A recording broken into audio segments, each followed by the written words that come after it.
Ever walked into a room and suddenly everybody around you just kind of starts lowering their voice? You didn't do anything, weren't dressed weird, weren't talking loud, and you definitely weren't trying to flex or demand attention. You were just there. But still, whoever you're talking to starts picking their words way too carefully, keeping their distance, or just acting all awkwardly polite. And you're just sitting there like, what did I even do?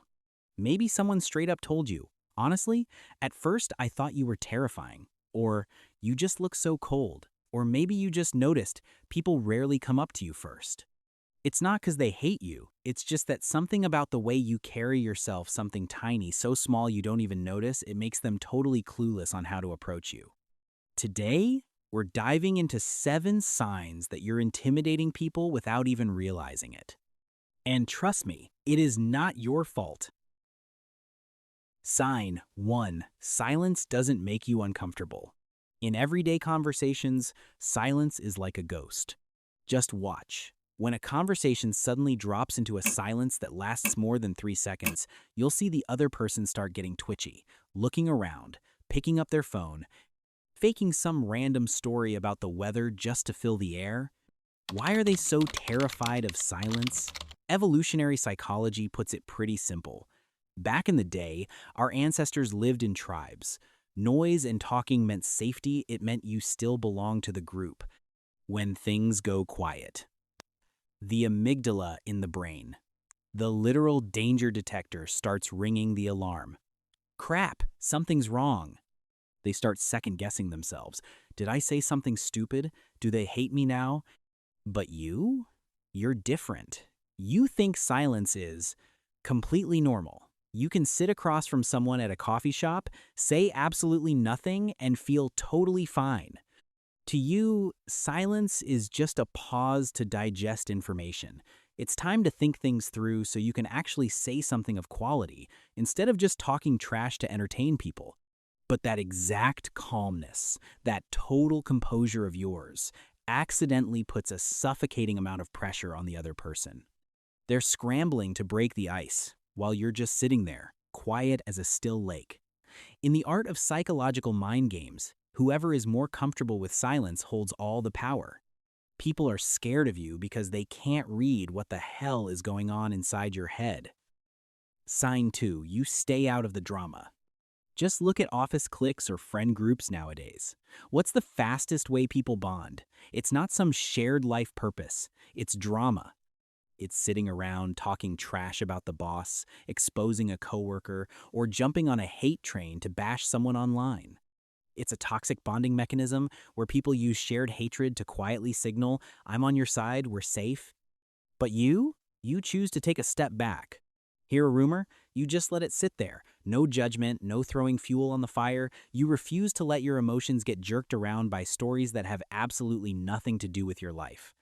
And this neutrality of yours, it messes with people's heads. The ones who love using gossip to build alliances, they feel completely powerless around you. They can't use rumors to trigger you, and they can't use trash talk to drag you onto their team. A person who doesn't get swept up by the crowd is a person who's incredibly hard to manipulate. Their caution around you is actually just pure frustration because they're staring at someone with rock-solid boundaries. Sign 3, you go straight to the core. What's the unwritten rule of society? It's small talk. Those totally pointless, surface-level greetings, like, how have you been? Or, how's business? Everyone knows the cookie-cutter answer is always, good, thanks, done, move on. But you? You absolutely hate those fake superficial pleasantries. Not because you're rude, but because your brain just refuses to process useless garbage data. You want to touch something real. Instead of asking some generic question like, keeping busy at work, you'll drop a straight-up heavy hitter. What actually keeps you at this high-pressure job? Instead of asking, so, you married yet? You're more curious about how they view the world. From a neuroscience standpoint, people wired like this have a nervous system that processes information at a much deeper level. You automatically strip away the outer shell to get straight to the core. But the problem is, The person across from you is totally caught off guard. They showed up with a basket full of safe, polite answers, and your question just shuts them down. You force them to think, to be honest, and to strip bare an inner world they were trying to hide. You don't mean to, but your gaze and your questions make them feel like they're getting an unannounced X-ray. Sign 4.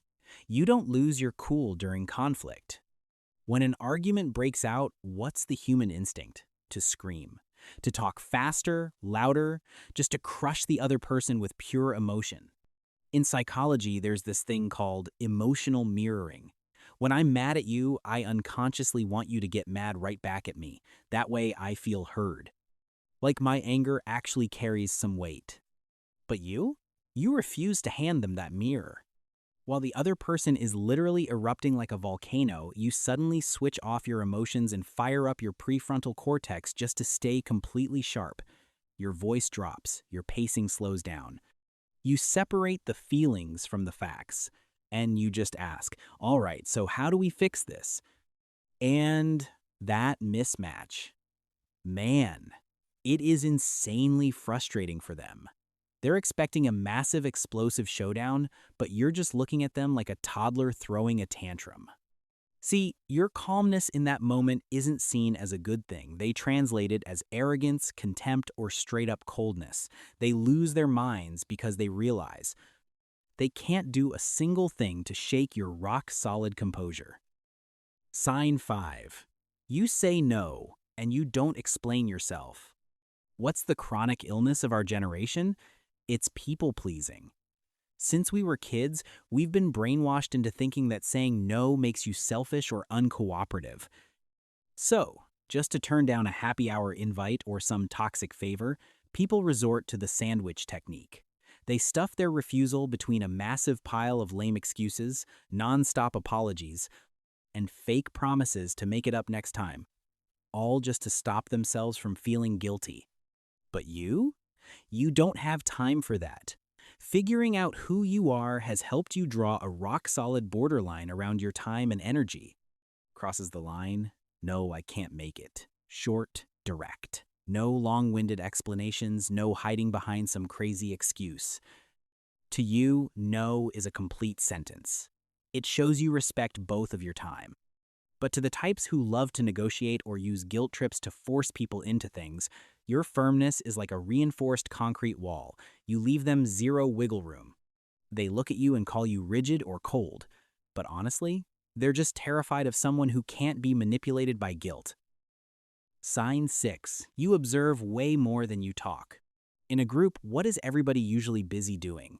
Thinking about what they're going to say next to look cool, how to laugh to seem charming, or how to fix their hair to look good. They're so hyper-focused on their own image that they're completely blind to what's actually happening around them. But you're the exact opposite. Since you don't care about stealing the spotlight, you have a massive amount of mental space just to observe. A dodging glance, a sudden change in someone's breathing, a tense clenching of hands, or a fake plastic smile used just to hide insecurity. You catch all of it. You're not trying to nitpick anyone. Your brain just naturally collects the data to read the room before you even open your mouth.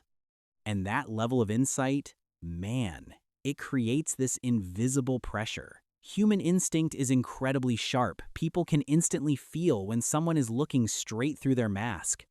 The ones who are trying so hard to flex, pretending to have the perfect rich or happy life, they feel insanely uncomfortable around you. They're terrified of the exact moment you see right through their emptiness. Sign 7. You don't need validation. Modern society runs on this hidden hustle, the validation economy. You see someone, you gotta toss them a compliment, drop a like on their feed, agree with their hot take, all just to buy their approval. At its core, it's a total emotional transaction. We trim down our edges and say exactly what people want to hear just to trade it for a couple of nods and some followers. But you? Looks like you checked out of that game a long time ago. You're walking the path Carl Jung called individuation, the process of piecing together every part of who you are to become a completely independent, whole human being. You know exactly what you're good at and where you suck. You know your non-negotiable deal breakers in life. And most importantly, your self-worth doesn't shoot up from a compliment and it doesn't tank from a hate comment. You don't need the whole damn room to clap for you just to believe you're right. A person who doesn't crave validation is completely unmanageable. Peer pressure? Useless. Getting ghosted or isolated? Doesn't faze you. Sarcastic remarks? Like water off a duck's back. When people see you living that self-contained, their psychological defense mechanism triggers something called projection. They're insecure. They can't do what you do. So they translate your independence as arrogance or snobbery. Their caution around you doesn't say a thing about who you are. It's just a mirror reflecting the chaos and insecurity in their own soul. If you see yourself in these signs, I need you to hear this loud and clear. You don't need to fix yourself. Not because you're perfect, but because other people's caution around you isn't proof that you're doing something wrong. Sometimes, it's just the natural reaction of people who aren't used to being around someone who actually knows who they are and doesn't need anyone's permission to keep being themselves. The people who actually belong in your life will see the value in your silence. They'll respect your boundaries. And they're gonna stay, not because you're easy to approach, but because you're real. Out of those 7 signs, which one hit closest to home for you? Drop a comment down below and let DeepShift know. And if you know someone who's constantly misunderstood just because they live too honestly as themselves, send this video to them. I'm Jason. Thanks for hanging out, and I'll see you in the next deep dive into the human mind.